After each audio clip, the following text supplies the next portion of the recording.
जय श्री राम। राधे राधे।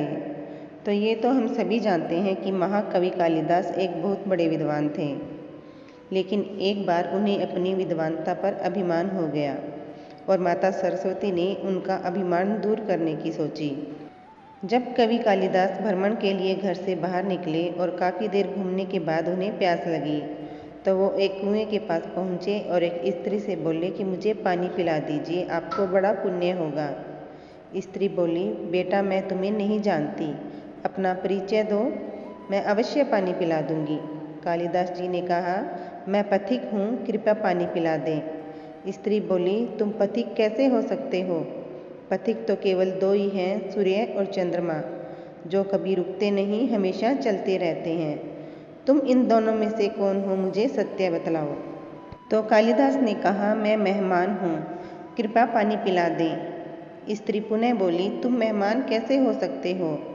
संसार में दो ही मेहमान हैं, पहला धन और दूसरा यौवन।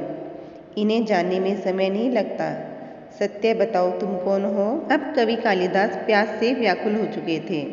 वो बोले, मैं सहनशील हूँ, अब तो आप पानी पिला दें। स्त्री ने पुनः कहा, नहीं, सहनशील तो दो ही हैं, पहली धरती जो पापी पुण्य आत्माओं इन सब का बोझ सहती है और उसकी छाती चीरकर बीज बो देने से अनाज के भंडार भर देती है।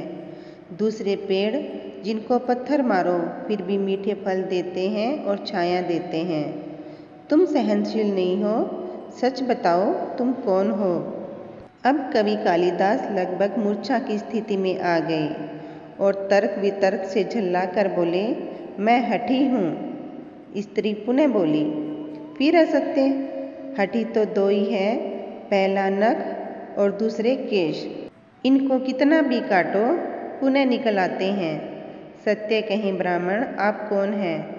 अब स्त्री की बातों से कवि कालिदास पूरी तरह से अपमानित और पराजित हो चुके थे। वे झल्लाकर बोले, फिर मैं तो मूर्ख ही हूँ। स्त्री ने पुनः कहा, नहीं, तुम मूर्ख कैसे हो सकते हो? मूर्ख तो दो ही हैं, पहला राजा जो बिना योग्यता के भी सब पर अपना शासन करता है और दूसरा दरबारी पंडित जो राजा को प्रसन्न करने के लिए गलत बात पर भी तर्क करके उसको सही सिद्ध करने की चेष्टा करता है। स्त्री की बात सुन करके कवि कालिदास वृद्धा के पैर में गिर पड़े और पानी की याचना में गिड़गिड़ाने लगे। अब वृद्धा ने कहा, उठो वत्स। आवाज़ सुनकर कालिदास ने ऊपर देखा तो साक्षात माता सरस्वती वहाँ खड़ी थी। कालिदास पुनः नतमस्तक हो गए। माता ने कहा, शिक्षा से ज्ञान आता है, ना कि अहंकार।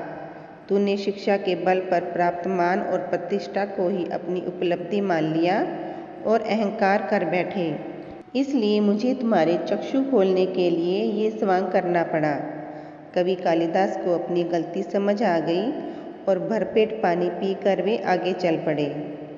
तो इससे हमें शिक्षा मिलती है, अपनी विद्वानता पर कभी भी घमंड ना करें। यही घमंड विद्वानता को नष्ट कर देता है। और अपनी जिंदगी में दो चीज़ें कभी भी व्यर्थ न जाने दें, अन्न के कण को और आनंद के क्षण को। तो दोस्तों, आशा करती हूँ आपको आज की ये वीडियो पसंद आई होगी। अगर वीडियो पसंद आई है तो कमेंट में जय श्री राम अवश्य लिखें। आप लोगों से फिर मुलाकात होगी। आप हमेशा खुश रहें और खुशहाल रहें। जय श्री राम।